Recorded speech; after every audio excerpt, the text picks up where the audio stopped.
easier it is to sell souls. There is a new price on freedom, so buy into it while supplies last. Changes need to be made. No more curbside baggage. 7 p.m. curfew. Racial profiling will continue with less bitching. We've unified over who to kill, so until I find more relevant scripture to quote, remember, our God is bigger, stronger, smarter, and much wealthier. So wave those flags with pride, especially the white part. We're selling addictive 24-hour candlelight vigils in TVs. Freedom will be defended at the cost of civil liberties. The viewers are glued to television screens, stuck, cause lots of things seem too sick. I use opportunities to pluck heartstrings for theme music. I show you which culture to pump your... Sweet. Welcome to the Grift on the River Now. I'm Gonzo. It has been a week, as always. Yeah, it's... Oof. Every week is a week. Yeah. We're doing great. What, I say it every week. I don't remember what's happened since last week because so much has happened. Like, what's only happened in the last week? Oh, boy. Well, we're starting to see a bit of a turning point on Gaza. Yeah. And speaking of that, I have seen a lot of people, particularly on the left, getting very angry about it took you too long to figure this out. Yeah. Don't do that. Don't punish the behavior you want to see. Right. You want to see people on your side. You want to see people come to your side. You got to remember, we're in the process of undoing 75 plus years of propaganda. Yeah. Like, multiple entire generations spent their entire lives believing that the state of Israel was infallible in its actions. Yeah. And now... That was the official line from the entirety of the United States government.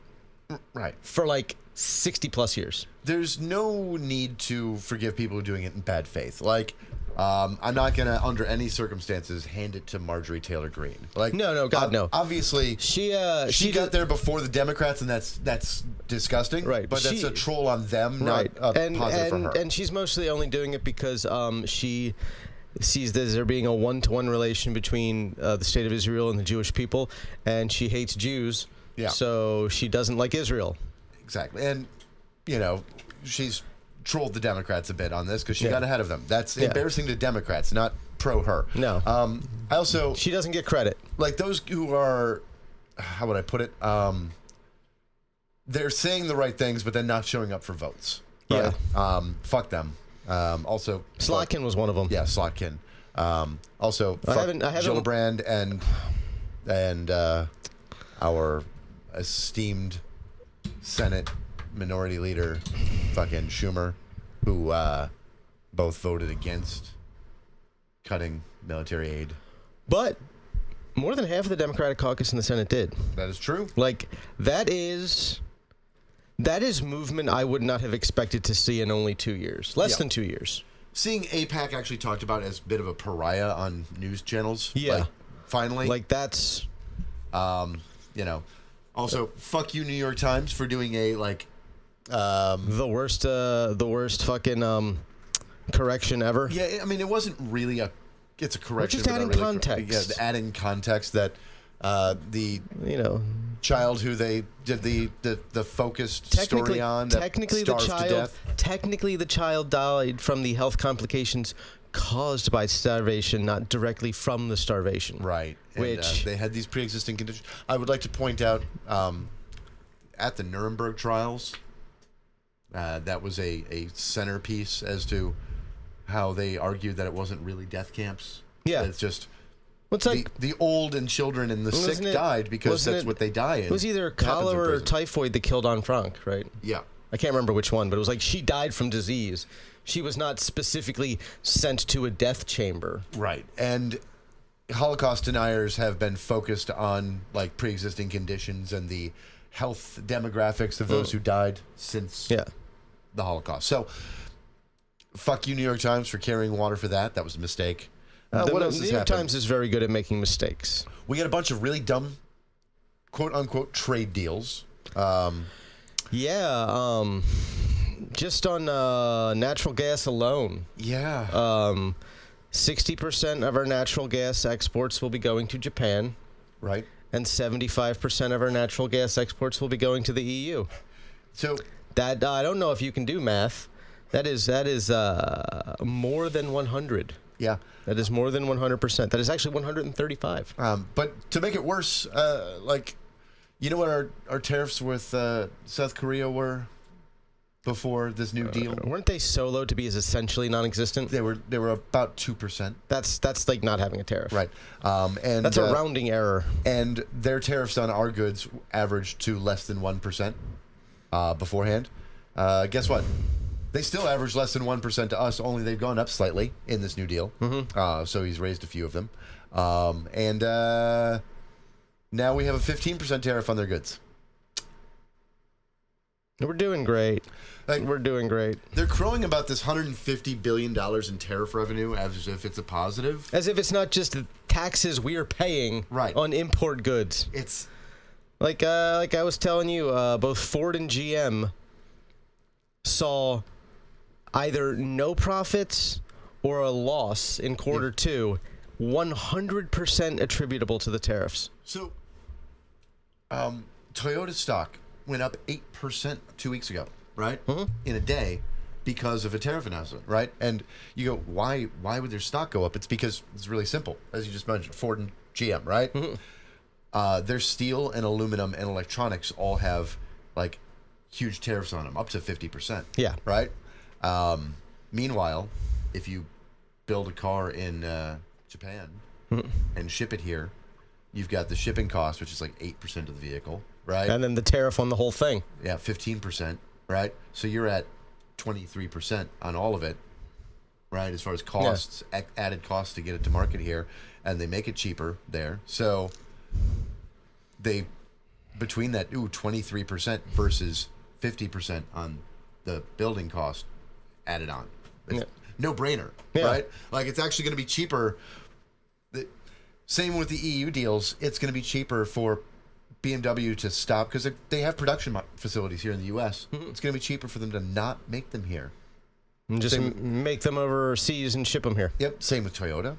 Which again, Toyota had plants all over the U.S. because they figured out, after we cut shipping costs, we can build some of these models here in the U.S. and save money, the popular ones, right? Now, fuck it, they're not going to do that. Yep. No more Tacomas being made here. Yeah. And so that's great news for us, I guess. Less jobs and we're winning. More expensive cars. It's like, I don't know. You should not, and I understand that these are giant corporations that are ripping us off, and they're like, yeah, fuck them. They employ hundreds of thousands of Americans. And it's not just who they employ directly, it's every company in the U.S. that supplies them with any components or services. Yeah. Has employees. Those employees are impacted. You're looking at hundreds of thousands of jobs potentially put in jeopardy for no reason or benefit at all. And then tack on, you've got car salesmen, right? If cars are more expensive, people are going to buy fewer of them. Right. And so each layer of the chain, you're reducing people's incomes, the likelihood of there being jobs. And I don't know if... I don't get this. I don't know if anyone realizes this, but you run into problems when you simultaneously raise costs and cut wages. Yeah. That's a combination in general that you want to avoid.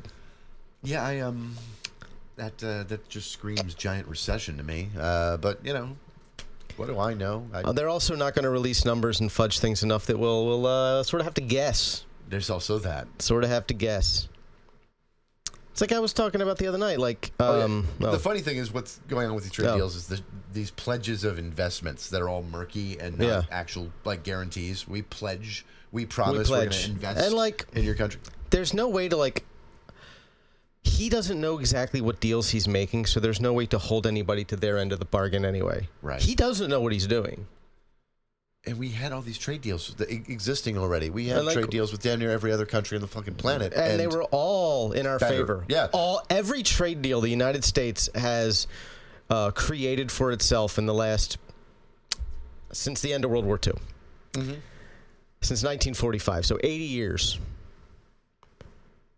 has been to our benefit. For the most part, like, there are pieces you can look at and be like, oh, that hurts jobs here, that hurts jobs there. Sure. But it usually has a larger benefit somewhere else. Yeah. That more than makes up for that detriment. And we, over the last 30 years, shifted to a service-based economy. And not just low-end services, but we have plumbers and electricians and consultants. Skilled labor. Yeah.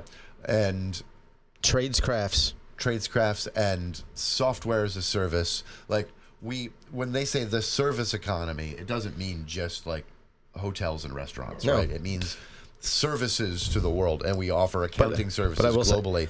Like, we're hurting ourselves in these capacities because we're hyper focused on some dumb idea that we're going to bring back old school manufacturing. Right, and you don't want that. Yeah, no. It would. You're not. Manufacturing jobs in the U.S. are not going to pay what they used to pay, but they will raise costs. So again, we'll be lowering wages and raising costs. Yeah, that's bad. That's. I don't care what type of economy you are running. That's bad. They don't believe you though. They are tariff true believers. Well, here. It's good for like 108 of them. Right. That it's really good for. And those are our betters because they're rich and they're give rich. money to Donald and see, Trump. here's the way it works. And I need people to understand the way the world works. See, the way the world works is that the wealthy are wealthy because God wants them to be wealthy because they're better people than us. And the poor are poor because they deserve to be poor because God is sending them to hell. Yeah. Speaking of things that are bad for everyone and good for a few people, so more keeps coming out about the decisions like firing Colbert, et cetera, right? And it does really look like this is just a way of getting Trump's FCC to approve the merger. Yeah. Like, it really does. So they are catering to Trump, making him happy so that the administration will approve their multi-billion-dollar merger. Yeah, and I believe it's been approved. Yeah. Like, this is stupid. This is stupid. We are going to keep getting South Park episodes, though. We are. And I'm really curious to see. Colbert doesn't go off the air until next May. I'm really curious to see what his show starts looking like between now and then. Yeah. Because, as somebody on TikTok brought up, there is nothing you should avoid more than making a Catholic feel like a martyr. And he is very Catholic. He also doesn't have a lot to lose. No, I mean, he's definitely going to be able to get work beyond this, and he has enough money that if he can't, he doesn't need to. Right. Like, right. He's financially, him and his family are financially set for the rest of their respective lives. Yeah, and he's got a contract through the rest of the year. Till May. Keep paying him. Yeah, the show's canceled in May of next year. Yeah. And he could make just a lot of... He could remain comfortable for the rest of his life just doing, like, fucking speaking tour stuff. Like, you know what I mean? I mean, just giving talks. He could be comfortable for the rest of his life simply being the guy who the president forced to be fired. Right. Like, that enough will fund enough speaking engagements that he never needs another television show again. And he's already... He is a person with enough fame and clout and money and success already that he wouldn't even need that piece. He could be making, like, $500,000 to $1 million a year doing speaking engagements, right? Yeah. Like, I do appreciate that the president has said he had nothing to do with it, but that Kimmel and Fallon need to be next.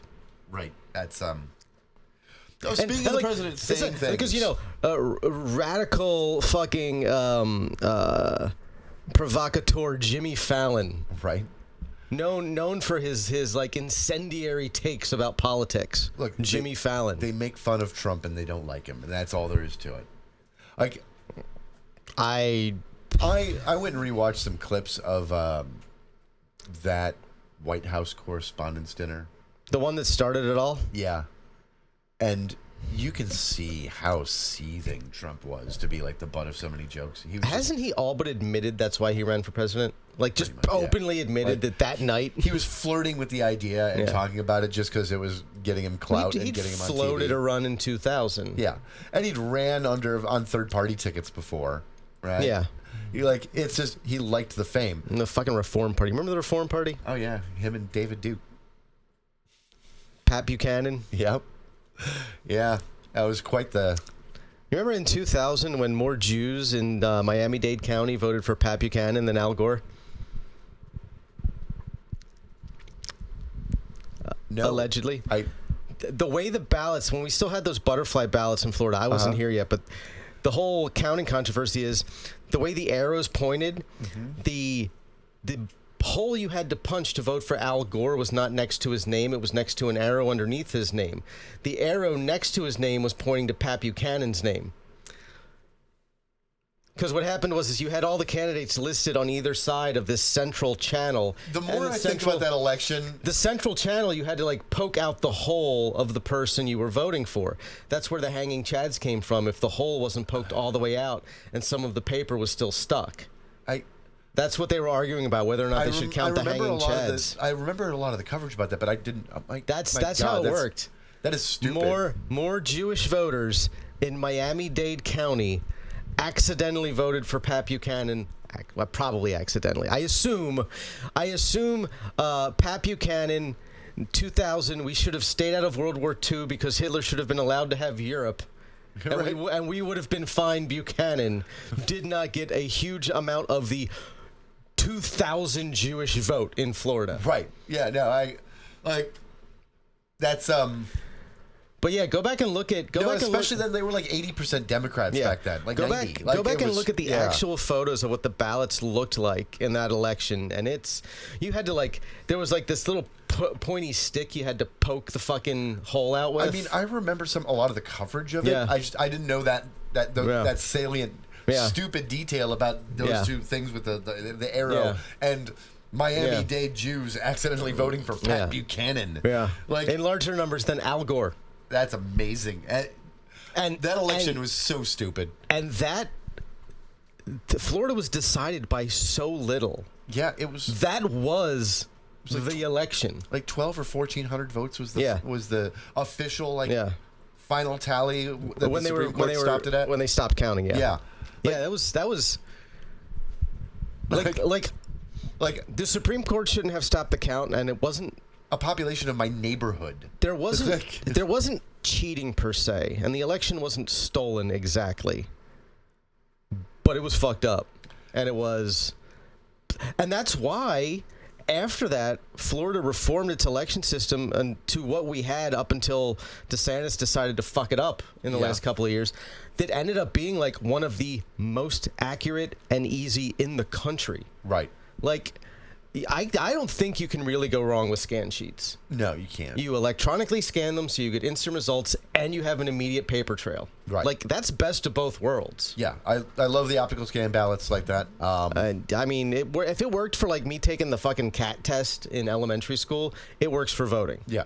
And obviously so Broward County particularly has always had problems even after that election, but that comes down to it is a densely populated county, right?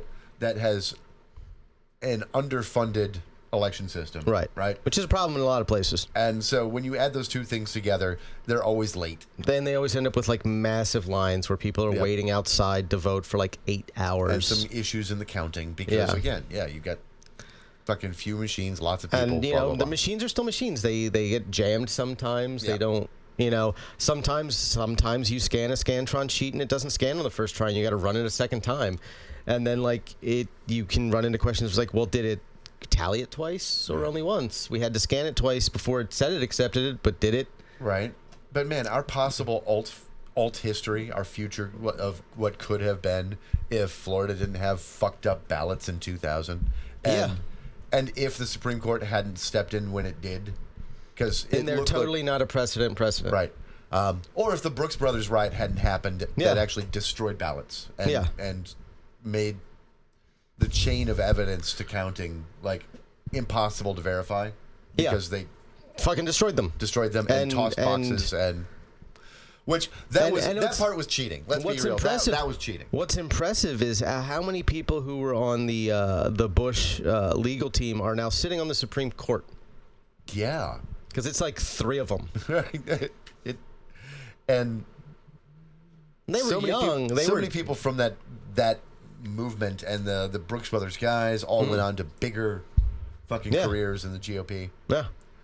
Well, it was a fucking mess. Speaking of bigger careers, the Democratic fucking governor's race in California, Harris has decided not to run. Okay. So it's turning into a bit of a bloodbath between everybody. And good.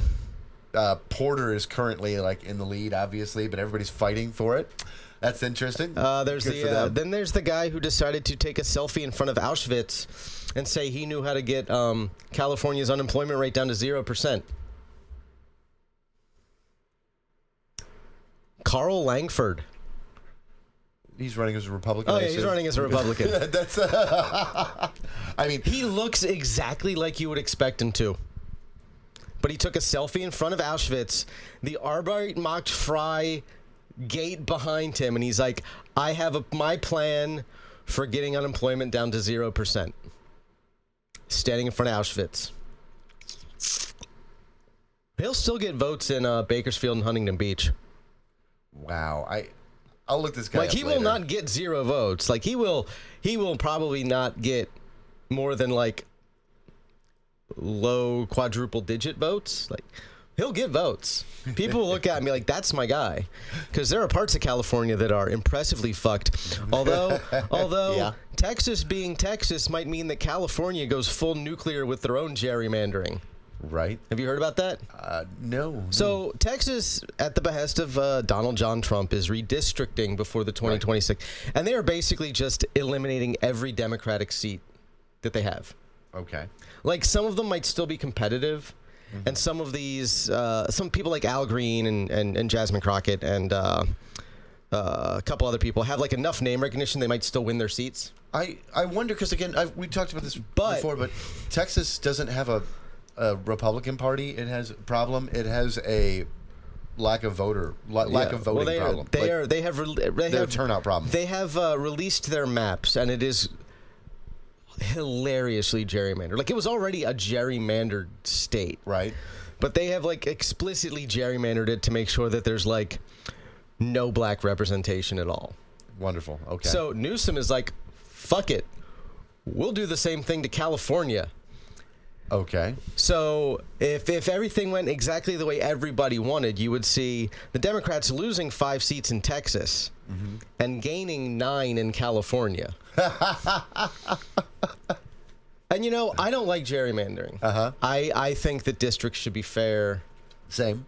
But if one side is going to do it, the other side has to. Right. It's... Like, you can't... It should be illegal. It should be explicitly illegal, and in some states, it is explicitly illegal on their state constitutions, and we still get to do it. Yeah, I forgot about that. Fuck. I voted to make it explicitly illegal and won, and yet, Florida is more gerrymandered now. And if I recall, the state Supreme Court actually said, yes, these maps are explicitly illegal under the state constitution, but if we change them, the voters might become confused. Yeah, they did that. They also have allowed the state. So when I first moved here, the year I moved here was in the middle of Rick Scott fighting with the state Supreme Court because, I think it was Planned Parenthood sued? Like, I can't remember. It was a women's organization. I remember that. I think it was Planned Parenthood. But they sued, and the state Supreme Court was like, yeah, illegal gerrymandering, and kept making the state redo the maps. I remember that. And then the state wouldn't get their shit together and approve a map that was right. So the court just said, well, we're adopting the map from Planned Parenthood. That's why for one beautiful election cycle, all of Pinellas County was District 13. Yeah.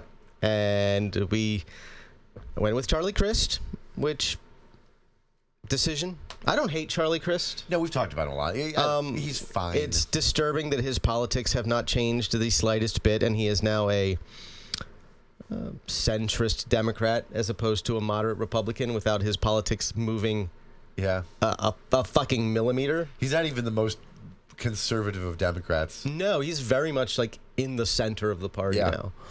Like, and not in that like bad, like, oh, he's got really terrible ideas on some things, and he's just very moderate. Yeah, very, very just moderate. Aggressively moderate. It's like, well, I don't know. Big on gay rights. Big on gay rights. Well, there's a reason for that. Yeah, we all know that. We all know. Charlie. Just say it. Just be you, baby. Come on. Everyone in St. Pete knows. Some of us know people who have told us personal stories. We know what we know about what we know. You know what I'm saying? So just Charlie Crist. I'm not guessing, Chuck. We support you, and we think that you should be your true self. I don't think it would hurt him. No, I think politically, he's out of politics anyway. Right. It would at worst not change anything. But he's out of politics now. You're out of politics. It would be good for Pinellas County, good for the country, if you. I think it would be good for his soul. Lived your authentic self out and proud. Yeah, our friend. So hiding it. That's for evangelical pastors, my man. Yeah. Like, look. That's for dudes in Oklahoma calling for pogroms for homosexuals. We don't see you in a pickup truck with your wraparound Oakleys. Don't Mike Johnson it. Here I want to say this right now. Look, all of our gay friends out there on Grindr. Mm-hmm. I know we're not supposed to out people. I know we're supposed to let people live their truth how they see fit. Right. If you know, or if you have banged a conservative Christian politician whose family values, mm-hmm. and you know who they really are, I think at this point you have a moral obligation to out them. If they're a politician or they're some sort of evangelical mega pastor, right? I think you have a moral obligation to do it, because one of two things will happen: either their lives will be destroyed and they will have no power, mm-hmm. or they will have to start living the lives they want to live, which is better for them. Right. So it's either better for us, or it's better for us and for them.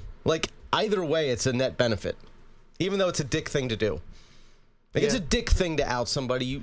In general, if you're in your personal life, you got a friend and they're in the closet, outing that person to other people, dick move. But homophobic public figures, fuck them. Fuck them. Especially if you're literally fucking them. Yeah, the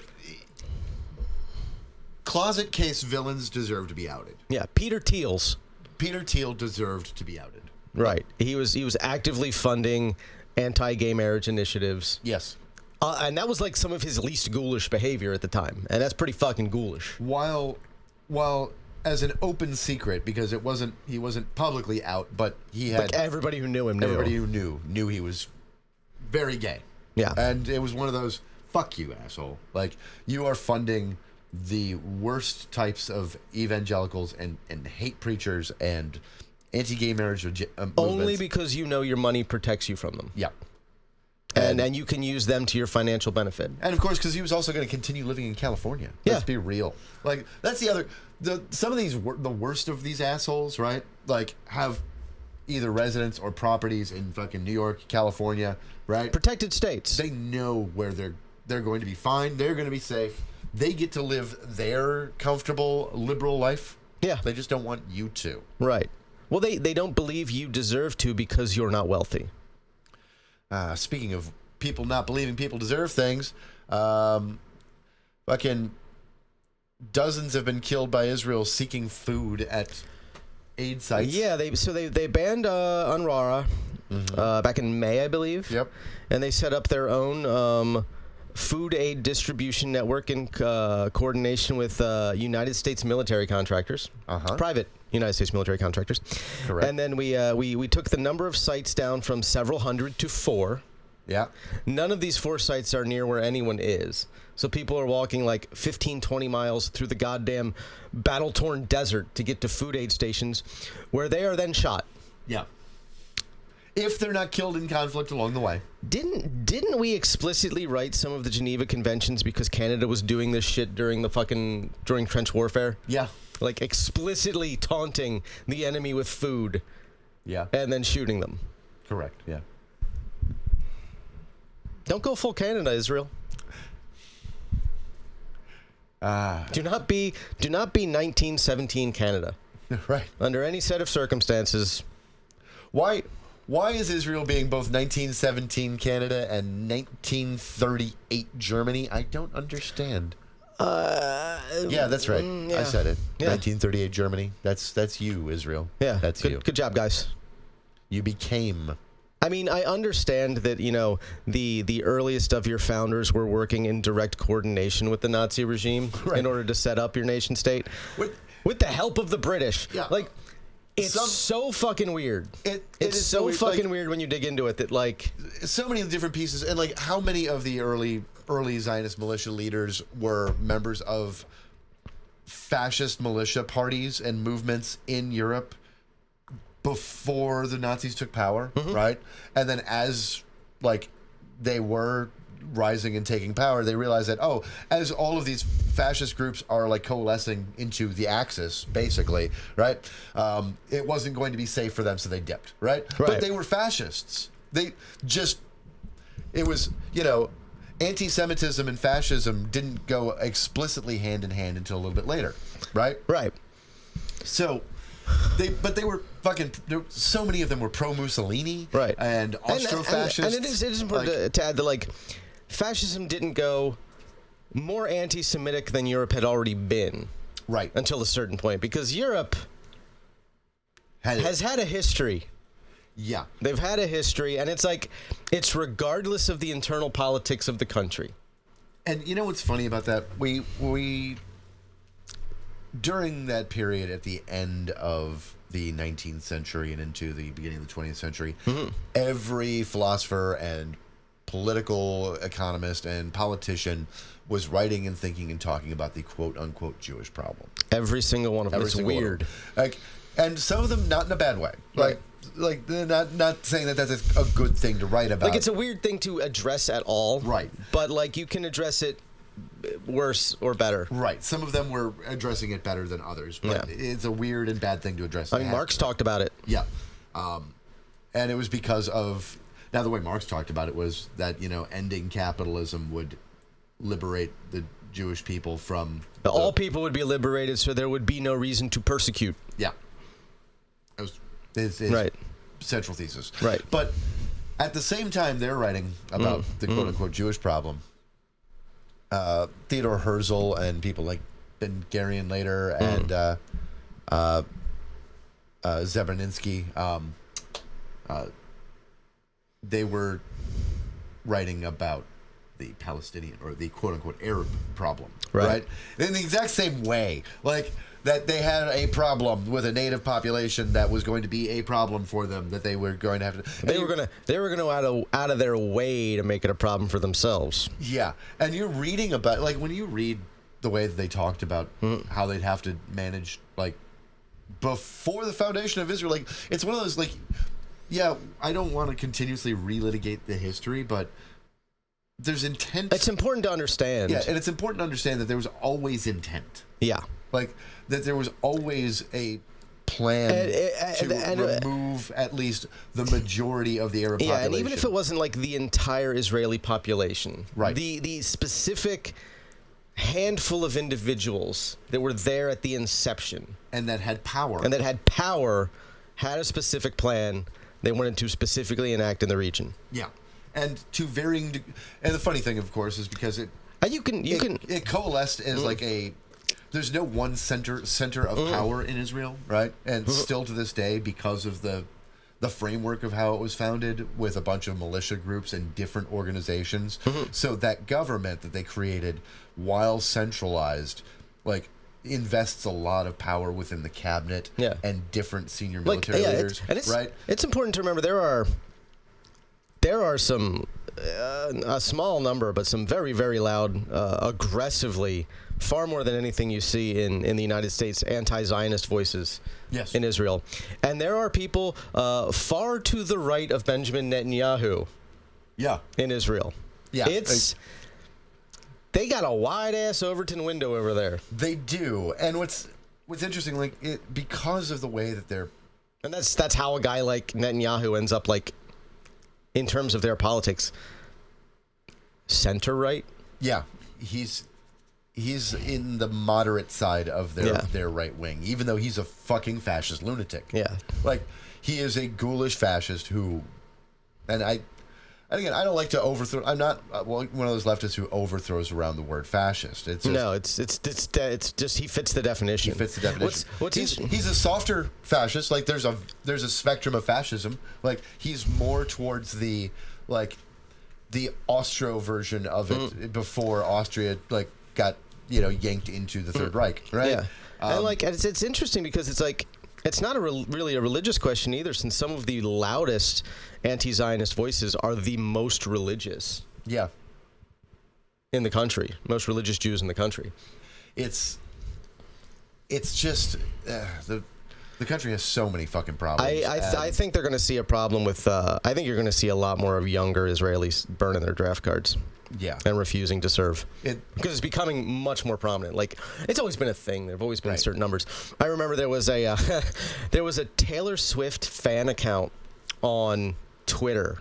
Oh, the one that disappeared for 2 years. Yeah, because they just decided to go to prison instead of serving in the IDF. So it was like they had a choice: you either go to prison for 2 years, or serve in the IDF for 2 years. Right. Went to prison. Yeah, and then just joked about it. Also, lol. Israel's amazing two-tiered criminal justice system. The prisons for the Israelis aren't actually that terrible, but Palestinians being subject to military law have the worst conditions. No, I mean, if you tell me that I either have to live slightly isolated on the state's dime for 2 years or murder Palestinians, I'm taking the free room and board. Right. Taking the free room and board. And then when I get out, I'm like, I think I'll leave the country. Or, leave the country at 17 years and 364 days old. I remember that Taylor Swift fan account. Because their response was... That was 10 years ago. They were like, why did you go to jail? For refusing to join the IDF, LOL. Yeah. That was just the lull to it. All right, you're going to... Yeah. All right. Good for them. Fucking good for you. But I think you're going to see more of that. Yep. Even though they are probably the most propagandized population on the face of the planet. But they're also becoming more aware that they are propagandized. That's like Americans have no idea they're propagandized. Most Americans genuinely believe they're not being propagandized at all times. And we are. Somebody killed a Virginia councilman by setting him on fire. Ooh. Details, please. Should I be excited or distraught? Oh, no, he's alive. Oh. Dang it. But is it dang it? We don't know yet. Who was it? I mean... Oh, yeah. Somebody by the name of... Lee Vogler? Oh, yeah, no. He was apparently a piece of shit, I believe. I heard he was a piece of shit. Fucking beautiful. I mean, just... People being willing to set local politicians on fire, we're getting to a point where I just kind of want to see more of it. I don't even care about the motives anymore. Yeah. I used to care more. I used to parse it by what's their motivation, but now I'm like fuck it. Let's just hit the reset button, call it a day. That BlackRock CEO that got murked, Blackstone. Either this person was accidentally killed. I'm leaning in the accidental camp.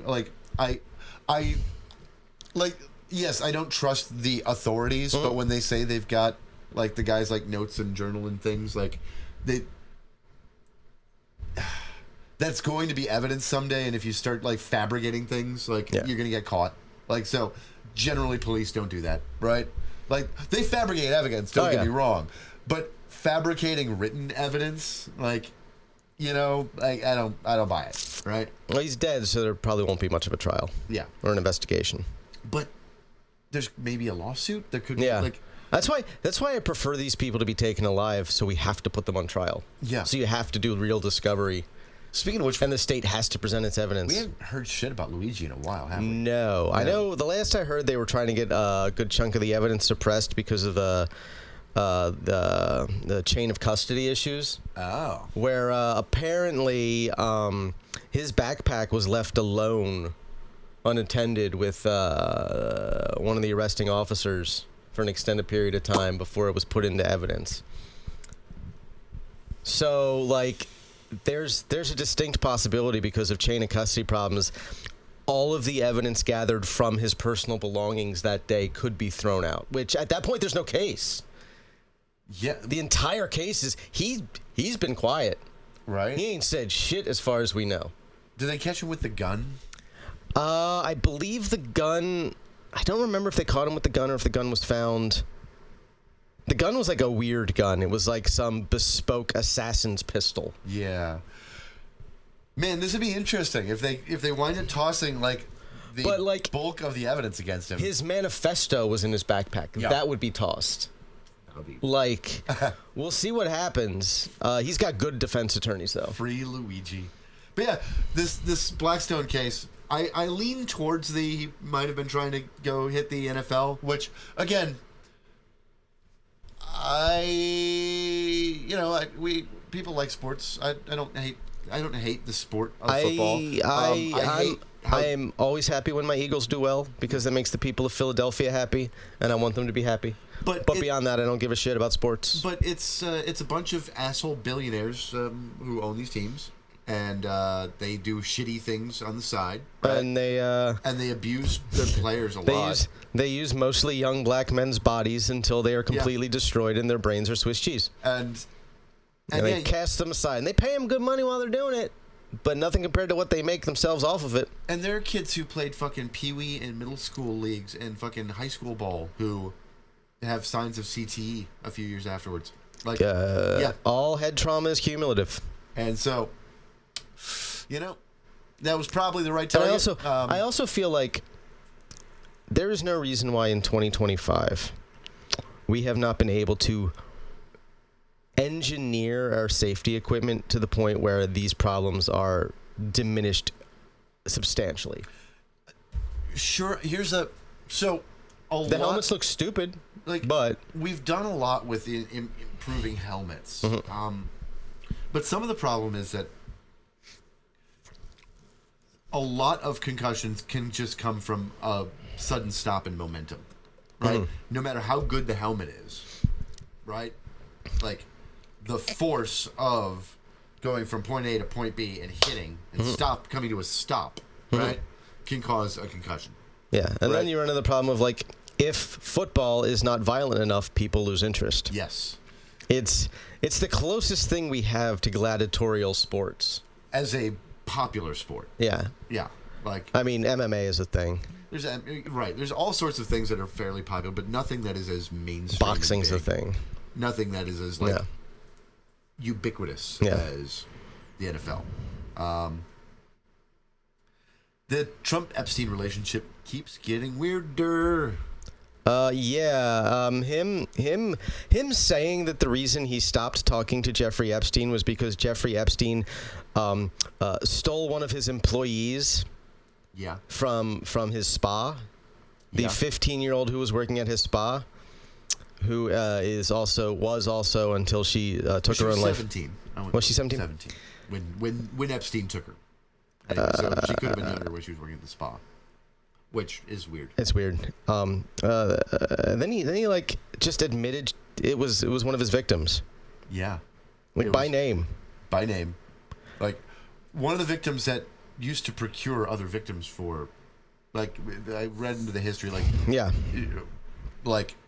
part of her relationship with Maxwell and Epstein was meeting people and helping. We can never forget. I don't know if you've ever read the transcript of Katie Johnson's testimony in her lawsuit. It's beyond grotesque, but it's also really interesting that she filed that lawsuit and then dropped it and went into hiding in 2016. That was largely before the national public knew who Jeffrey Epstein was. That story was not national news with Epstein yet. He had not been arrested yet. That was still like 3 years out. Interesting. But she sued him and Trump. And I'll be honest, like I've read her testimony. I don't know that I recommend people do it. It's that bad. Like it's.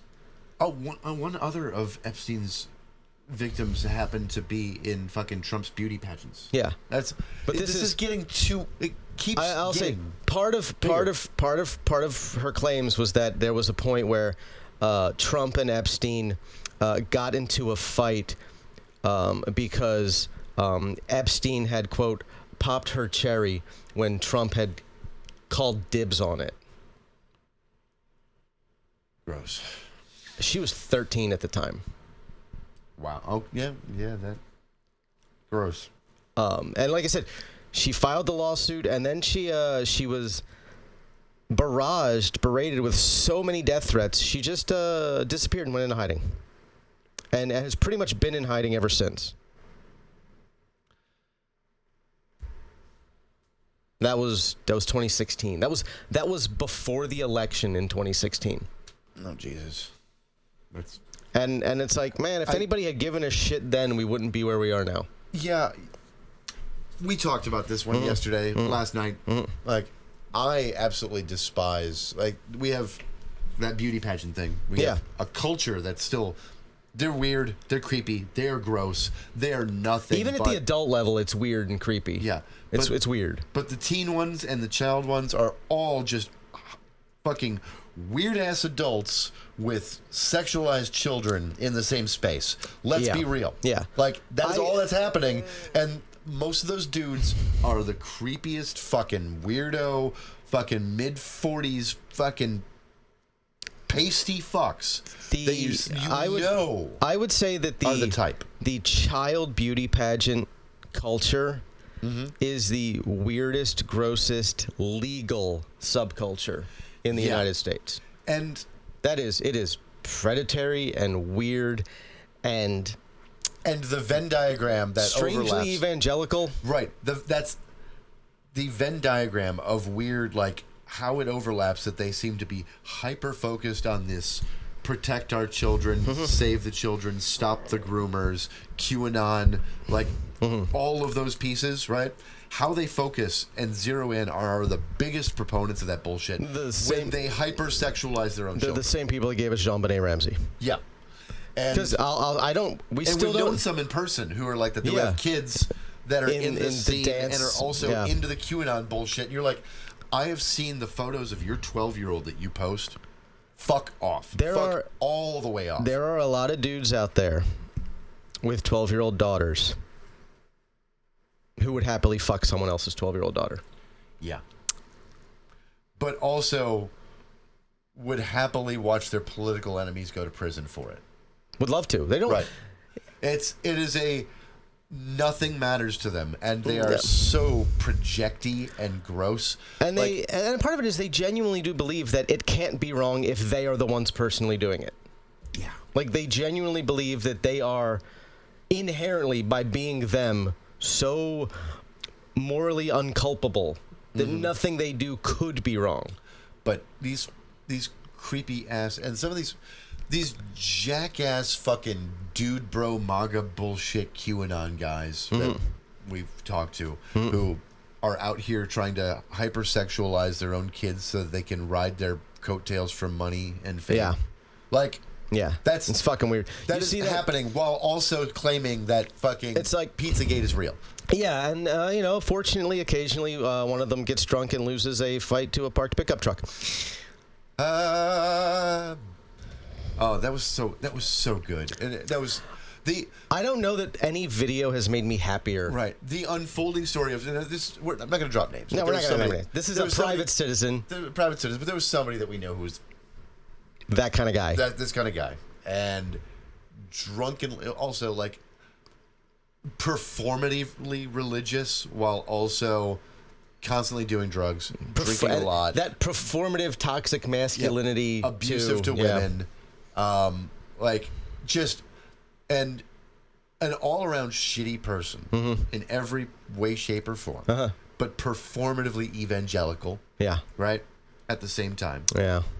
And then drunkenly left a bar, winds up in the hospital, starts doing a whole GoFundMe thing for his medical bills and all that, claiming that he was like attacked, that he was jumped and that's what I'm saying. assaulted. He ended up in the hospital for 3 weeks.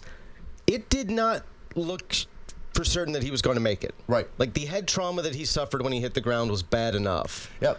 That it was real touch and go for this motherfucker. Claimed he was attacked, then he'd been jumped, and it turns out that a video of the incident existed from security camera footage where he left a bar, got drunk, went to go beat up the truck of the guy that he tried to start a fight with inside the bar. Missed, fell, and cracked his head. Hit his head on the curb. Yeah. That is how that happened. It's amazing. Best video I ever saw. Really. It warmed my heart in ways few things have. Now, what amazes me is how many of the people who like shared the GoFundMe and were like, "Oh, we stand behind you" and all of that are still like tight with him. Yeah. Like he played you. Yeah. And played on your sympathies. Like there's so many questions I have about how these toxic people continue to be toxic, but you see, it's just because there's always a cadre of people willing to enable them. Yeah, and what's funny is like it's one of those weird things you don't think about.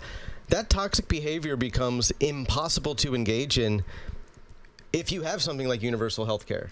Yeah, we're like nothing makes me angrier than seeing a GoFundMe for someone's medical expenses. Oh yeah, like that should infuriate you, not at them because they're posting the GoFundMe, but the fact that we have a system where that is necessary. I was sitting over at the other Kava bar the other day, and I was handed this business card, right? And it's this woman looking for a new liver, and it's got a QR code on there, and she's just like begging for a new liver. It's like, please, my team will pay all of the medical expenses necessary to make this happen. Just begging for a new liver.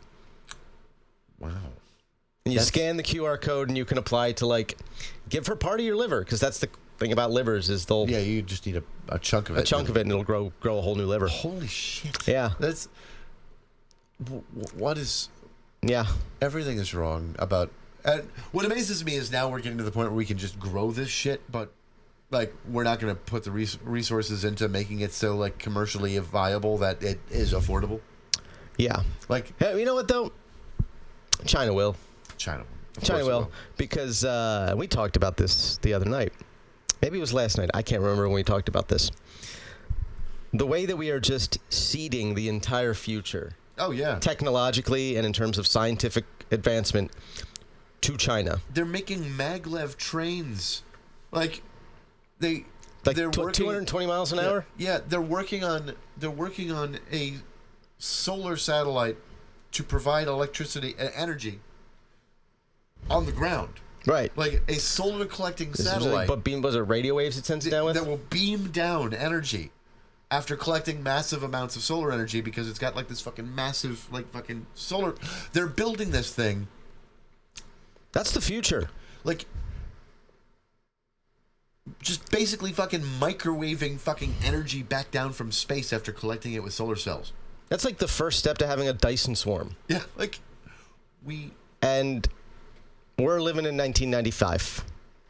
But like none of the good parts. No. Because I remember 1995. And there were some good parts. There were some good goddamn parts to 1995. And we're not getting any of them right now. Speaking of which, 9% of I saw 9% of the population believes that crime has gone down. That's only 9% of the population thinks that crime is lower today than in the 1990s. I did not think that me understanding our crime statistics in the United States would make me part of a smaller minority than having blue eyes would. Right. But here we are. Yeah. I I saw that stat and I was like, "Are you kidding me?" I mean, now obviously it's just one survey, but if it was a well put together survey, it's when I was skimming through, are you fucking meaningful. shitting me? Like when I get really confused. Like, okay, my parents are kind of MAGA-y and fucking I don't get them, but whatever. MAGA adjacent. Yeah. And we're from a city that is like an industrial Rust Belt fucking shithole, right? Right. Like, and it had near double the state's crime rate through the 80s and 90s, and it still has near double the state's crime rate. Right. But like, and there wasn't a year that went by that was somebody within like 4 degrees of separation from us, wasn't murdered. My whole life. Right. Like, and it's not like, well, everybody you know is murdered. No, it's like, like... You know somebody who knows somebody who was murdered. You're right. Like, somebody who was a cousin, a nephew, a best friend, acquaintance, like, coworker. Somebody that you knew within, like, just a couple steps of separation, within 2 or 3, or that you had met personally within the last 10 years, was murdered my entire childhood. Yeah. Like, and that's not to say that, like... Every murder that I'm aware of in my hometown happened before 1996. Like... There was one in 1982 and another one in 1996. Yeah, there was a period where it's like, we had like 18 homicides in a year in a city of 90,000 people. That's essentially having none. Right. Well, actually, no, 18 yeah. Out of 90,000. Yeah. That is a massive, like, homicide rate for your city. Like, that's... I mean, we don't even have a particularly big homicide rate here. Like, we have shootings. We have robberies. When was the last... I can't remember the last time I heard about somebody being shot and killed here. There was the one over the parking space a few years ago, over by the fucking 200 block. Yeah, that was just funny because it was like two tech bro dipshits got into a fight with somebody from the south side over a parking space, and they tried to like buck up against an actual local, right? Yeah. And one of them got capped, and not a single tear was shed. Nope. Somebody reminded him that St. Pete was still a little St. Pete. But just the fact that, like, in a city of, like, we're like 270,000 about, that we have to, like, go back several years to remember the last time we're definitely sure somebody got shot and killed. Right. Like, that's a low crime rate, a low violent crime rate anyway. We have a lot of property crime. But, I mean, we have a lot of bike theft. I'm not as worried about that. It sucks. But lock up your fucking bike. Yeah. Oh, so in the news, Department of Energy has hired some climate skeptics to do a report. And they're reporting that climate change, of course, is a hoax. Of course it is. The U.S. government has hired crackpot climate skeptics to... What blows me away about our climate denial is that we could just be developing all of the technologies that are going to create the next generation of billionaires if we pursued mitigating climate change. Yep. Like, that's the guys who are new billionaires 10 years from now are going to be guys who worked on that problem. But you see, what is the problem there? Is it's going to get into the way of the profits of the people who are becoming billionaires now. Right. Especially because now the new hotness is FOMO around fucking AI. Right, but there's no reason why you can't use clean renewable energy to fuel those data centers. Oh yeah, you could. It's just that, like, you could be on the cusp of 2 burgeoning technologies. Yeah. Like, I will never understand that sort of technological regression.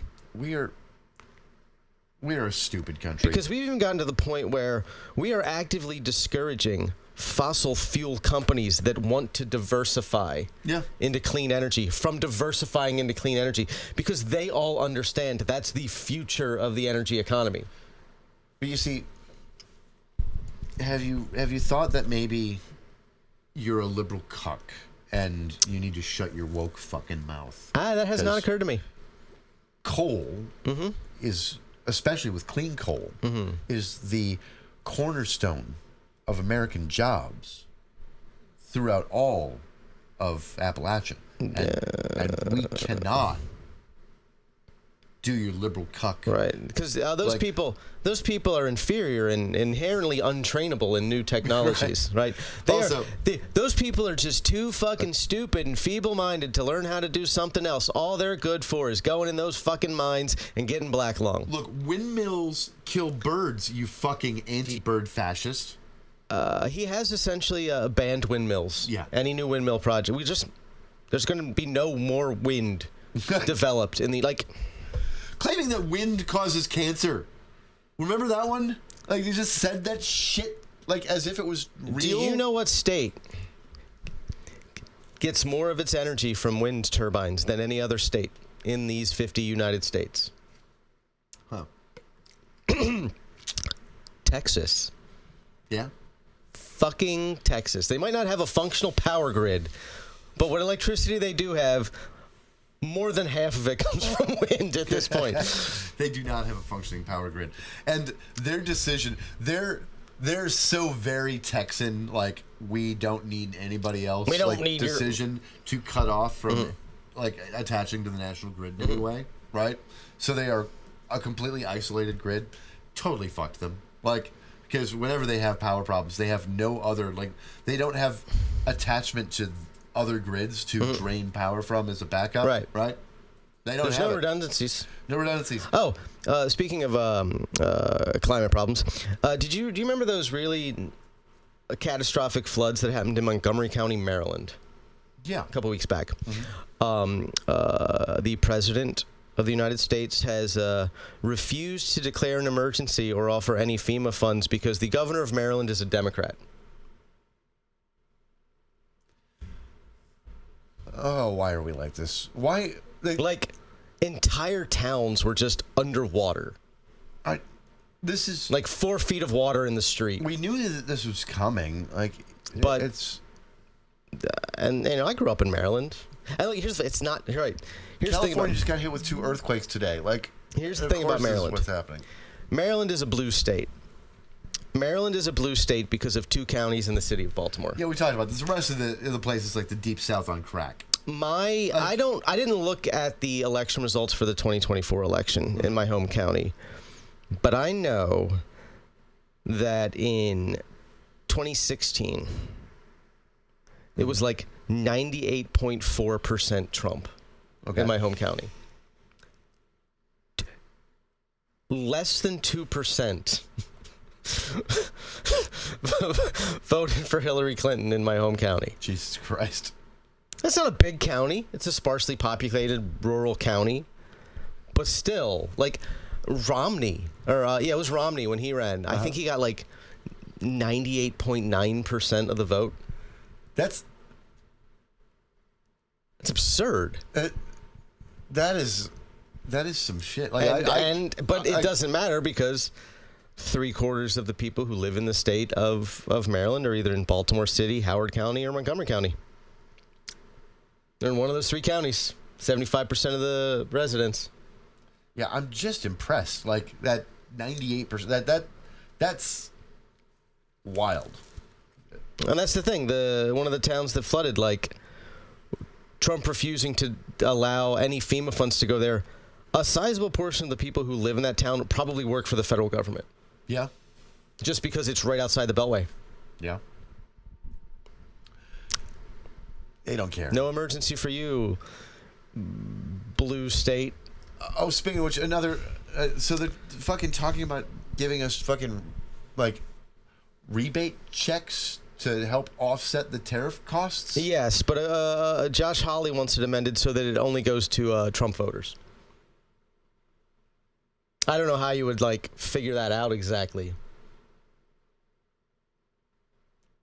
That was his suggestion. How would you? And also, again, if you don't want to look like anti-American fascists, and I know. I'm so tired of the way that the Republican voter base also like equally both sides' things and talks about Carl Schmitt's fucking friend-enemy distinction, and they don't even they don't know that they're talking about a Nazi's thought process. They just are, right? But they see it that way, that if you're not with me, you're against me, and it's all enemies now. And what the fuck happened to these people? And how can you sit there and go, oh yeah, we want to give money back, but just to our voters, and see that as like some evil, corrupt bullshit? Yeah. I am fairly convinced that there is no group of individuals on the planet, in any country in the world, who has fundamentally hated the United States of America more than 2025 Republicans. Mm-hmm. Specifically, and particularly the elected officials. They hate America. They hate America. Like, the left gets accused of hating America because we won't complain about our foreign policy a lot. Right. Our foreign policy is dog shit. I am incapable of hating anything as much as Republicans hate the United States of America. They have an ideal of what they want America to be, and they believe that is the true. Like, it's so contradictory, but they have this idea of what America should be. So therefore, that's the real America. Therefore, they're actually the true patriots because they want to enforce this vision of America onto us. That never existed. It never existed. It's like and they hate America as it is. Yeah. Like we were talking about letting China just be like the technological, leader in the world. The way that like the right in particular fetishizes the 50s. Like how things were in the 50s. Yeah. There was no point in this nation's history where we were more aggressively pursuing technological and scientific advancement than then in the post-war era. Right. Like everything was about we need to be the leader in every single possible scientific field at all times, no matter what. It has to be us. Yeah, but have you thought that what they really want is the white bread, leave it to beaver fucking fantasy? I mean, what they really want is Jim Crow. Right. Like, they want to live... They want Jim Crow to go back into effect in some variation. They just want 1964 to not have happened yet. And they want their wives to be at home with the kids in the kitchen. And, On Quaaludes, having dinner ready for them, and their kids shutting up and not speaking until spoken to. I mean... Right? That's what they want. But you know what the thing is that was economic enslavement. Like the reason that, because they talk about how like kids don't respect their families anymore and wives don't submit to their husbands anymore. I'm like, yeah, you know what's amazing about that? It's because they don't have to anymore. And you know it's how stupid. Much goodwill, like your family's gonna pretend to love you even when they don't forever. When if you leave, they're going to starve. Right.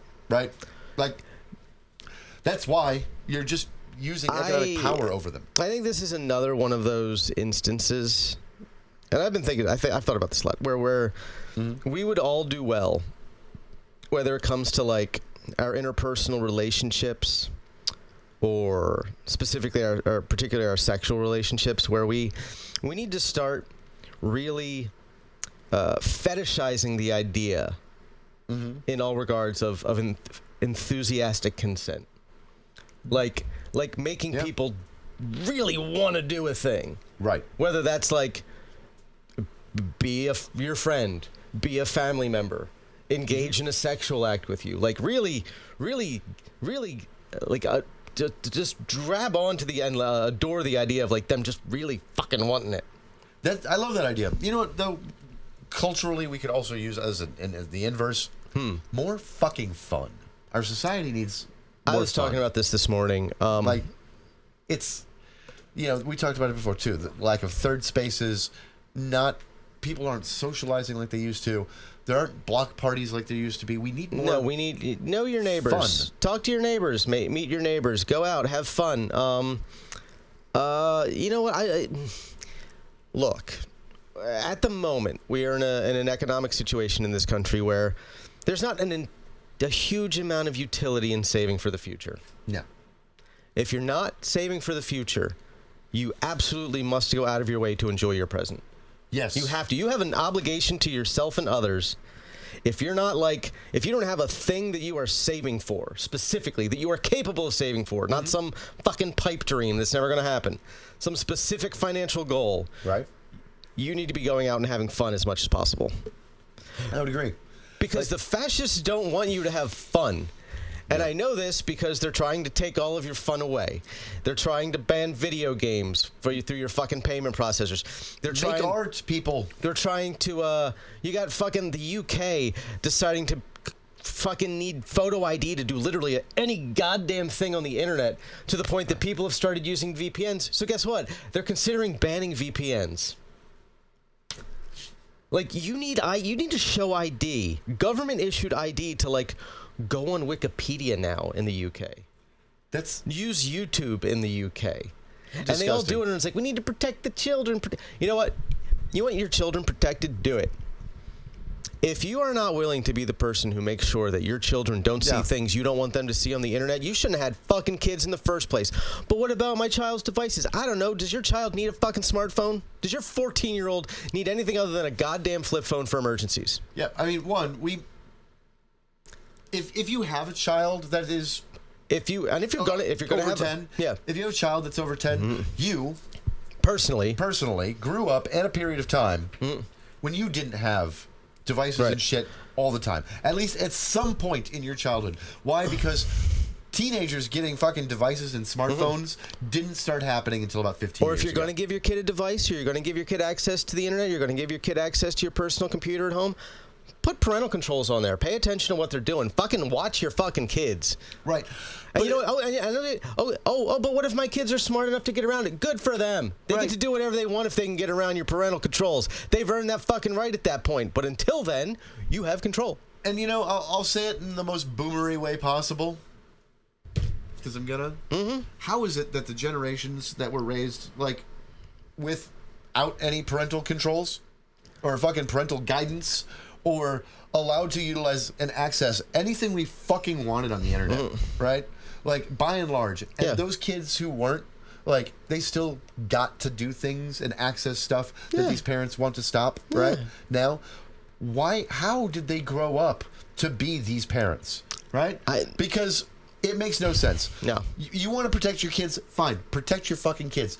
Don't protect them from the existence of the world, though. Guess what? You don't want your kids seeing tits? Shut the fuck up. You know what? You don't want them running into, like, there being sexual ideas in the world? I don't care. You're fucking human, living on planet Earth, and if you have a fucking problem with them running into these things as teenagers, you're the fucking problem. You shouldn't have had kids. You shouldn't have had kids. You shouldn't have had kids. Don't fucking have children. Stop fucking breeding, you fucking morons, because the world is not a fucking safe space. It's a fun space. It is a space where if we're going to continue to exist as a species, it better be as fucking crazy, wild, and fucking fun and interesting as it can be. Otherwise, there's no fucking point to continuing to live on this goddamn rock. You need to learn to be feral, not fearful. Right.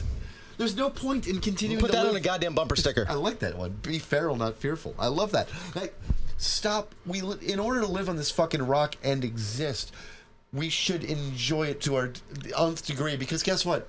Human existence is suffering, right? Like, every living creature on this planet, its existence is suffering. And we're the only ones capable of understanding it. Yeah. So since we understand it, do something about it and make life great. Yeah, have some fucking fun. Oh, what are you afraid of? Internet censorship bullshit. Oh, no. Like, you fucking young people who are worried about being cringe. There is nothing more cringe than being worried about being perceived as cringe. Yeah. That is the ultimate in cringe. What are people going to think? Fuck what people think. What's going to make you happy? Like, who amongst... Why don't you want to be happy? When I was in my early 20s... You made decisions. I made decisions. But, like... Have you ever had people chasing each other around naked with whipped cream in the middle of a fucking hotel? I have, right? It's been great, right? Did we get banned from that hotel? You're goddamn right we did, right? But We did, and you know how cringe and weird and goofy that is But also, be running around buck naked, throwing whipped cream at each other through a hotel. But did you die? No. Also, no. You know what I did? I woke up with a ridiculous hangover, covered in like fucking sticky ass whipped cream and other things. There are fluids on me I do not recognize. With another naked person next to me that was kind of cute, and life was great. Right? That is how that happened. And yeah, I was hungover for like 2 days. I don't miss being hungover for 2 days. I'm glad I learned to moderate. But that's the thing. If you don't go hard in your early 20s, you never learn how to not overdo it in your 30s when it really becomes a problem for like days afterwards, and you learn what regret actually means. I will never forget the days of going to $10 sink or swim at the heavy metal bar on a Sunday night. $10, all you could drink well liquor from 9 p.m. to 1 a.m. during karaoke. And I got my $10 goddamn worth, let me tell you. And somebody else's $10 worth, too. That was in 2009, so I was 30 years old. And I did this on every single Sunday night. And then I woke up the next morning at 7:30 a.m. and I drove from St. Petersburg to fucking Sarasota across the goddamn Skyway Bridge to go to work. And did it suck? Yes. But did I do it every week because it was great? Also, yes. Yeah. And it cost me $10. The number of times that I rolled into work still kind of drunk from the night before in life. I remember my 30th birthday. The day after my 30th birthday, I was sitting in the office at the real estate office with my sunglasses on. Just crinkled up. The night before, a friend of mine had said she wanted to take me out for my birthday. Now, she lived in Fort Myers. Okay. I drove from Bradenton to Fort Myers, which is 100 miles. That's a drive. 100 miles. Uh-huh. I got almost blackout drunk.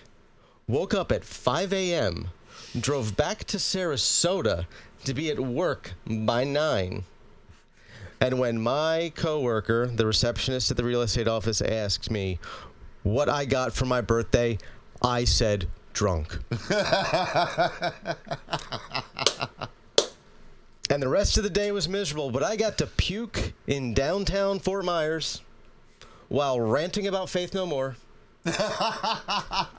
What was the crux of the rant about Faith No More? Oh, just how great they were because it came on the radio at the fucking bar. And then I just projectile vomited all over whatever the main street of downtown Fort Myers is. I don't remember because I didn't drive. Amazing. I didn't drive. So what we say on the show is go out and have fucking fun. Build community, do things. There's no point in living if you're not having a good time. But push back against all this fucking socially stifling nonsense. Like that tells us we can't have fun. And that kids aren't need to be protected from the internet. Look, no, they don't. The internet is far more sanitized than it was when I was first getting on the internet in high school. Oh, yeah. Exponentially more. And, I can't even tell you how much more sanitized it is now compared to what it was when I was in fucking college. Yeah. And I first got broadband. You really want to care about this stuff? Put some parental controls on so your kids don't get social media. Talk to your kids. Maybe... Here's the thing. Your teens probably shouldn't have Snapchat because that's where most of the pedophiles are getting their photos. It's from your teen directly and also, now. Snapchat's not cool anymore. Right. But I don't know. That's maybe just monitor their fucking usage. Yeah. Talk to your kids. Yeah. Talk to your kids. Educate them. Have a relationship with your kids where it's they can actually talk to you about things. You know what? Without you losing your goddamn shit. You know what is amazing? Is the children least likely to ever be victims of anything are the ones that have really open, intellectual relationships with their parents. Oh, right? absolutely. Absolutely. That talk to them about things that have gotten, a version of the sex talk early, right? And, their good touch, kids, bad touch. Good touch, bad touch. Their kids know, that their parents, are dating or doing whatever, have an idea of what life in the world are like, right? Yeah. And can communicate with them about just about anything and have open communication, guess what? That kid, not likely to be a victim. No. Not at all. Right? And you sexually repressed evangelical fucks, your kids are probably getting touched as we speak. You also need to understand that, on the whole, statistically speaking, it has never been safer to be a child. No. In this country than it is right now. Never. You are less likely to be victimized as a child now than you ever have been, because so many of the things that we consider victimization now were just normal behavior 30 years ago. There's that. We have more It was ways, victimization then. We didn't see it that way. Yep. We also have more ways of tracking it. Yeah. Of catching it. Of avoiding it. We have more education on these things. We have lower crime rates. And, as far as the safety of children goes, right? I don't know. Our toys don't actually murder us anymore. Right. Like, our toys used to kill us. I watched my friend take a lawn dart to the skull because I threw it. That was an emergency trip visit that I was taken home before he went to the emergency room. I didn't actually go to the emergency room with him. I was sent home. Yeah, fair. Lawn dart right in the fucking cranium. One of my neighbors took one through the foot. It went, right? I mean, we used to just do things like, what if we just beat each other with broomsticks? Yep. Just whack the shit out of each other with broomsticks. And throwing M80s into things you shouldn't. Mailboxes. Yeah, I remember one time we were going to see Waterworld. Oh. There was 3 cars worth of us. There was like 14 of us going to see fucking Waterworld, packed into like 3 cars. And the third car behind us, I was in the front car, there was a middle car, and there was a car behind us. One of the guys in the third car, I don't know who, had some M80s. Okay. And he was throwing them out the window at the other cars. Okay. You could feel the shockwave from the blast. You could feel the concussion of the blast. They're not small. It's a things. quarter stick of dynamite. Yeah. Like, I haven't seen anybody with an M80 in a minute. No, but they used to go in mailboxes a lot. Oh, yeah. Whatever happened to them? They're probably illegal. You probably can't buy them anymore. But we could just go to, like, the explosive store. Right? You could buy them at fucking Walmart back in the day. Yeah. You could certainly get them at, like, your Ace Hardware. Well, how are we going to get rid of this stump if we don't have M80s? Drill some holes in the stump, stick an M80 in there, blow it to hell. Yeah, they classify them as an illegal explosive and banned them. We used to have them everywhere. It used to be so easy to get these fucking things. Like, yeah. The number of things you could just go to the fucking Tractor Supply store and buy. Yeah. Was insane. Do you remember? I could still throw together a fertilizer bomb in like 48 hours. Oh, yeah. Like, but like, I just even remember some of the pesticides you used to be able to get as a private citizen, like diazinon. Yeah. I don't know if you're familiar with diazinon. It is hardcore. Like, it will fucking murder your dog hardcore in small doses, and it's just a pesticide. You could just buy it at Walmart.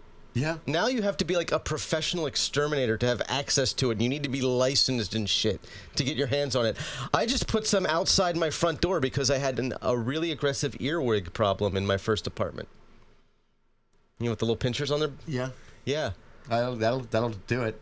I put a line down at the outside of my door. I woke up the next morning, there were like 300 dead earwigs like at the front of my door because they were fucking everywhere.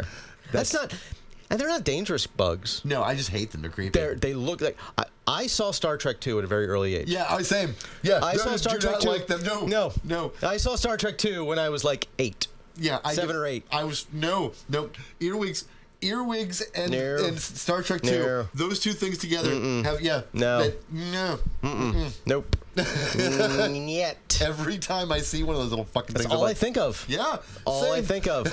It's been like 40 plus years. And those kids just like not the kids, but the guys they're screaming and they're thinking, the slow motion close up of it going into fucking Chekhov's ear. Yeah, not a fan. God, I love that movie. It was so good. Yeah. God. Oh God. Star Trek 2. Yeah. That was such a great movie. Watch it if you haven't. If you haven't seen it, fucking best of the OG series films. Yeah, of the films that they made, that is absolutely the best. Yeah, with the original cast. Probably overall. Yeah, I think Star Trek 4 was really good too, though, but not as good. 4 was good in a different way. The whales. The whales. Yeah. That one had an interesting, like, it was fun. I liked Undiscovered Country. Undiscovered Country was really good. That one because it actually kind of focused on, like, trying to make a peace deal and, like, It was the most intellectual. Right. Without being boring. Yeah. Because the first one is real intellectual and heady, but also boring. I understand the special effects were new and they were really, really proud of themselves, but I didn't need like 8 minutes of the camera luxuriatingly panning across the hull of the new Enterprise. Right. And also in slow motion, showing us slow tracking, slow-mo. Yeah. And I get that they were showing shit that hadn't really been put on screen before. Certainly not in Star Trek. Right. Like the jump in visuals between the original series and that first movie in only 13 years. Right. Is fucking mind-blowing. But I do not like the first movie very much. It's boring. All right, I like it because I like Star Trek. Right. But one of the main characters, the actor, is Kitty Diddler. Which one? The guy who goes off to be with to live with V'ger, like be part of V'ger. Uh-huh. That guy, I can't remember his name, but he was also in the show Seventh Heaven. Oh shit! You're right. The dad from Seventh Heaven. Was it Steven man. Anderson, I think, something like that? God. I don't know, but like I've heard the audio tapes of that marriage counseling meeting where he was talking about how I only banged the 12-year-old once and I apologized. And then we found out that was a lie, and it was like multiple like young teenagers. And like starting when he was like 19. He was like banging kids way younger than him. Seventh Heaven was such a terrible show too. Like, and again, it does not do anything but fuel my theories about evangelicals. Yeah, and their proclivities. Like, I still remember that stupid clip was going around. I have the wife confessing that she once smoked marijuana. Yeah, as if it was. Yeah, I smoked marijuana. Like as if it was the worst thing in the world, and like. There's this creator, I don't know his name, or I would say it right now, who just does like really snarky ass recaps of that show, like episode by episode. Hell and yeah. like each episode of that show is the most ridiculous episode of television ever put to air.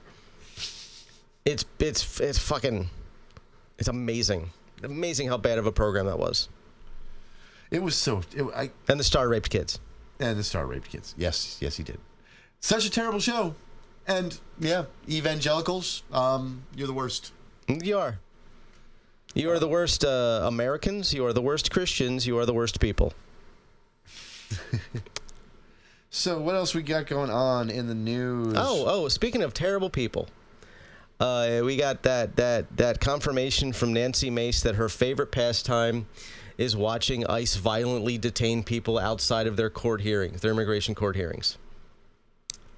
Wait, repeat that? Nancy Mace, elected official, talked about how her favorite thing to do is to go online and watch a video of ICE detaining people after they come out of their immigration hearings. She says it makes her. She says it makes her feel more American than anything else ever has. That is one of the most evil things I think I've ever heard anybody say. Yeah. Yeah. She's a terrible human being. And the people of South Carolina should be ashamed of her. Like, ICE is the modern Gestapo. They are the slave catchers reborn. I mean, at this point, I think the moderate position on ICE at this point is it has to be abolished. Yeah, that's the moderate. The moderate position. I want, like, Nuremberg-style show trials for these people and public executions. Yes. And I don't even believe in the death penalty, and I want public executions for these motherfuckers. Yeah, I oppose the death penalty, except in the case of these assholes. I think that they should be publicly executed. I think that every single member of ICE needs to be given a show trial and a public execution where we let children throw rocks at their bodies while they're hanging. We can hang them from the gallows they built for Mike Pence. Yeah. I think that every single employee of ICE deserves to be publicly executed. Because I'm calling for if there is a time, grabbing, arresting, public trial, and execution of every single one of them. They ain't going to stop. Ever. Fuck them. No. I just wanted to repeat that as many times as it takes for the FBI to flag this episode. I think we probably already did that earlier. Yeah. I also think that public show trials, like the Nuremberg trials, only even more, less... we should not be as pussyfooted about it as the Nuremberg trials were. We should probably convict more than 11 people. Yeah. Because I don't know if people fully understand that the total number of people who were actually convicted at Nuremberg is 11. And then there was the judge's trial. That was, 5? Yeah. Yeah. A lot of them just came here and became NASA scientists. Yeah. I think that when we are done, and by done, I mean when we finally get to a point where we're going to have our truth and reconciliation moment. First of all, we have to have a truth and reconciliation moment this time. We can't just keep avoiding it. Yeah. We need to do it this time. But I will say that every current elected member of the Republican Party and every single person that Donald Trump has appointed to a position in this term, right? All of them should be given public trials, found guilty of crimes against humanity, and more than half of them executed. Yeah. And the other half, barred from any public life. You can't even run for fucking city council. Yeah. If you're a member, you are no longer. You are aggressively prosecute under the 14th Amendment. Yeah. You are seditionists, and you should be barred from public office. You should be barred from public life. I don't believe in deportation, but I think that of all the people, you should just be stripped of any accolades and assets and given a fucking basic menial lifestyle. You should be doing janitorial services for immigrants. You can go live in a tent camp in the Everglades. Yeah.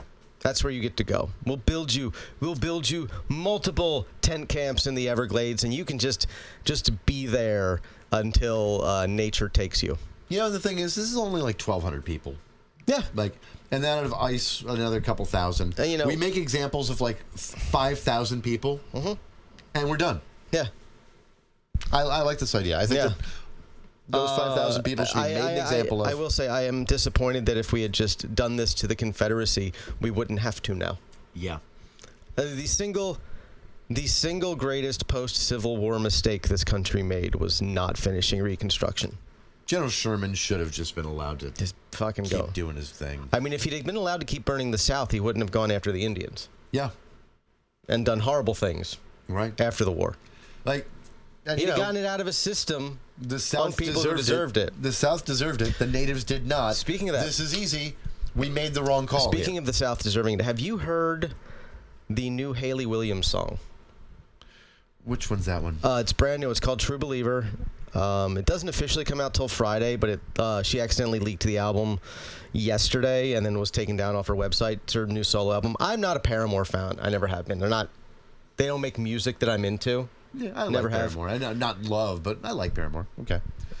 This song is so well written. All right. And it is a gargantuan fuck you to the Neo-Confederacy. Oh, nice. It is so well written. It's so good. It's such a good song. You know what? I haven't heard all of it yet. It's the only song I've heard off the album in full, and it's a great song, and it's making the rounds on TikTok. It's blowing the fuck up. You know what another song on the album is? She did a cover of The Bad Touch by Bloodhound Gang. Nice. Yeah. I heard a snippet of that, and I'm like, all right, I'm going to listen to the whole fucking album, even though it's not my scene, it's not my thing. She's obviously a really good songwriter. There's not a lot of things that are not my scene. As long as it's good, I like most every type of music. It's more... And so, I would say that if this one song that we've all heard, that everyone on TikTok's heard by now, is indicative of the album, it's far more low key and melancholy than Paramore stuff, which is much more up and energetic and fun and bouncy and party music. I like Paramore. I like what you say. They're a good band. It's just I just never got into them. But like, I was never one of those weirdos who hated them. Like I knew some of those weirdos, and it's like, why do you have this strong of an opinion about a band you don't have to listen to if you don't want to? Right. Like, you know, I will have that opinion about the Red Hot Chili Peppers forever. I mean, that's fair. Anthony Kiedis is the devil. Yeah. Also child rapist.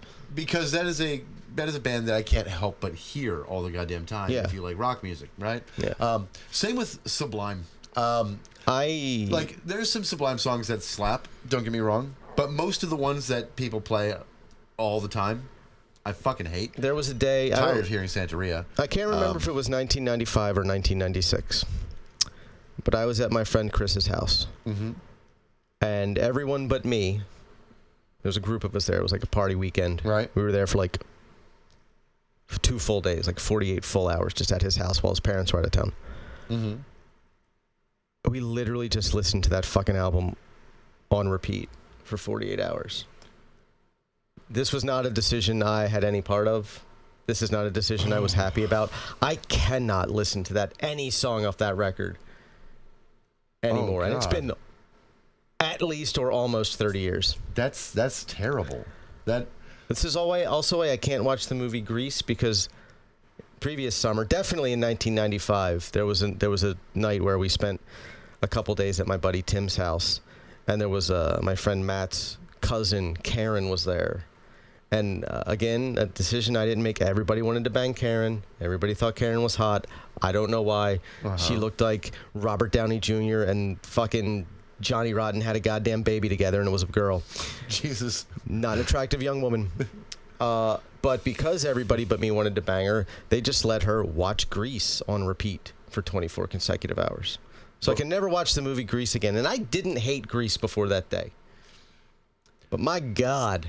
Why did I hate that fucking movie now. I mean, there are movies that we watched a lot, but there's never any... I never had a friend or friend group where we ever, like, watched the same thing or listened to the same album over and over. Right. And over. Hey, well... Thank you, Sagan. Thank you. Minor technical difficulties as my dog splooted into the camera frame. Long, big stretch and gave it a little kick. That was fun. Yeah. All right. But never listen to the same thing over and over and over again. Once it was played once, we're like, oh, that's good. We're done with that. Yeah. Like, sometimes, like... I've listened to the same record twice in a day, but never in a row. Right. Like, I've listened to a record and been like, I need to hear the Downward Spiral again today. And there are times where I'm like really into a song to a point where I'll listen to it like 5 times in a day, 6 times a day. Yeah, absolutely. Sometimes a couple times in a row. Yeah, right. Songs, individual songs, sure. Like, or the first time I hear a song and it blows me when it's like, I need to hear that again. Yeah. Because my brain almost glitched the first time I heard it and I got to listen to it right away. Yeah, I need more of this now. Yeah, I'll do that. That happened to me with Mastodon's Leviathan. The first time I put it in the CD player, Blood and Thunder starts playing. Mm-hmm. I immediately listened to that song like 3 more times before I got home. Which was like, I didn't even finish the record. I just kept listening to that song over and over again. I mean, I did listen to the Lil Nas X album kind of on repeat for a minute there. It's a good album. Yeah, Montero was such a great album. Fun album. Fun record. So good. Yeah. But I didn't play it through like multiple times in a row. I played it through. Then I played a couple songs off other songs. This was literally... That was the only CD in the CD player, and it was just, they just hit repeat. Oh, no. Repeat all. No. So it's just... no. And again, there's the song about the riot is the best song on there. The rest are kind of... That was... I hate Santeria. It's not a bad song. That was the same week I saw the same friend... who we were staying with, had to see him have sex with his girlfriend. Didn't need that either. Why did you have to see this? Because they just started in front of us. Like just right in front of you? Yeah, no, literally, we were in the room. And they just started having sex? Yes. And that's not the only time that happened. Like, this was a thing that was, like, recurring. It was real fucking annoying. Wow. All right. No. I mean, well, as an addendum, I will say that he sounded exactly like and looked kind of like Piglet.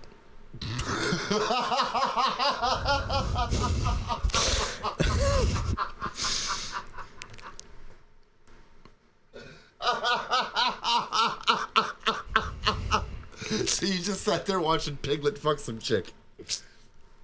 Yeah. Piglet fucks. Piglet fucks. That's amazing. To this day, she still has the weirdest tits I've ever seen. Like, I can't even... Like, I've walked in on people having sex. I've watched people making out and getting, like, too flirt. I've just never, like, had, like, a friend just, like, start fucking their girlfriend while their friends were still in the room. Like, before. Not without somebody going, hey, I'd like some privacy. Get out. He would just, like, have her blow him. Like, just standing around in the kitchen. All right. I don't... And you just... I just left the room. I'm like, fine. I guess I won't make a snack. All right. There was that gal who blew me on the couch at that fucking party. But... That one party. It was New Year's, many years ago. That was the story I told you where after it happened, I realized I was the only one in the room that wasn't rolling. Oh yeah. Yeah. I was just very drunk, and all of a sudden this started happening. I didn't know who this girl was. I was like, what the fuck's going on? And then, I'm the only one here who's not rolling. All right, that makes sense now. Well, again, this is all trauma, but we had a good time. I smoked opium later that night, so yeah. Nice. Great time. Nice.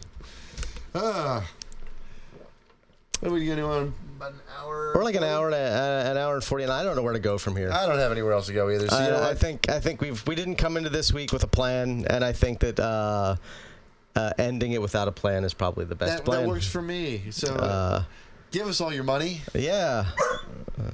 See, she knows. She's done. She wants to go body She wants or something. to go. This is really about the time we'd be taking a break, but we're just not going to record for another hour. Yeah. So, all right. Till next week. Go have some fun. Like, sex, drugs, rock and roll. If nothing else, at least get laid. Pleasure yourself on a public transit system. Jerk off about a friend. Yeah. Jerk off, but think about your hottest friend and pleasure yourself. It's okay. Do that. Do that. I've never had anybody encourage me to do that before. I encourage all sorts of things. But it's not something people really encourage often, but I think that's a great idea. I think. Yeah. Sign agrees. Masturbate to a friend. Yep. Do this. Continuously until next week when we're here doing this again.